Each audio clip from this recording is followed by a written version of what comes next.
నమస్కారం. బంగారం, వెండి, ప్లాటినం ధర పరిశీలిస్తే నిన్న ఈవినింగ్ అనుకున్నాం కదా! మార్నింగ్ బంగారం పెరిగిద్ది, భారీగా పెరిగిద్ది అనుకున్నాం. బట్ చూస్తే ఎక్కడిదక్కడ అలాగే ఉండిపోయింది. ఊహించినంతగా వెండి పడింది. ప్లాటినం అలాగే ఉంది. బంగారం వచ్చేసి జస్ట్ నామినల్‌గా తగ్గింది. నాకు మాత్రం ఏదో తుఫాన్ వచ్చే ముందు గాని సముద్రం అంతా సైలెంట్‌గా ఉండిద్దే అటువంటి సిట్యుయేషన్ కనిపిస్తా ఉంది. మోదీ ఏమో దేశంలో ఉన్నటువంటి బంగారం ఏదైతే ఉందో దానిని మరలా కరిగించి కొత్త బంగారంగా అమ్మండి అంటున్నాడు. దానికి చాలామంది విల్లింగ్గానే ఉన్నారు. బట్ అది టెంపరరీ.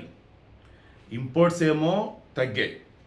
డొమెస్టిక్గా ఉన్నదేమో వాడమని అంటున్నాడు. బట్ వాళ్ళతో కనిపించట్లా. జ్యువెలరీకి సంబంధించి చూస్తున్నప్పుడు సేల్స్ పడిపోయినాయి. 1 ఇయర్ ఏమో మోడీ గారు చెప్పింది. బట్ ఈ మధ్యలో సో కొంచెం ప్రాక్టికల్గా ఆలోచించి రిస్క్ ఎందుకు అనుకుంటే సైలెంట్గా ఉండండి. రిస్క్ అయినా పర్లేదు అనుకుంటే మీరు అనుకున్న రేటుకి బంగారానికి వస్తే హ్యాపీగా కొనిపెట్టుకోండి. ఓకేనా? మరీ ఎక్కువ రేటు పెట్టి మాత్రం కొనకండి. తగ్గిందిరా, మనం అనుకున్న రేటుకి వచ్చిందిరా అనుకుంటే అప్పుడు కొనుక్కోండి. ఒకవేళ ఆ తర్వాత తగ్గినా ఏం కాదు, మరలా పెరిగిద్ది.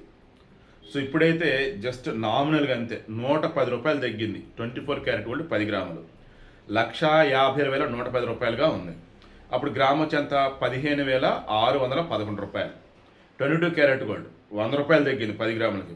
అప్పుడు 10 గ్రాములు ఎంత 1,43,100 100 గ్రామ్ వచ్చేసి 14,310. కమింగ్ టు 18 క్యారెట్ గోల్డ్ 90 రూపాయలు పడింది.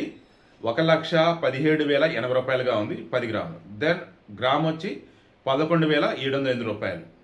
తర్వాత ఇది వెండి వచ్చేసి 5 రూపాయలు పడింది. 2,85,000 రూపాయలుగా ఉంది.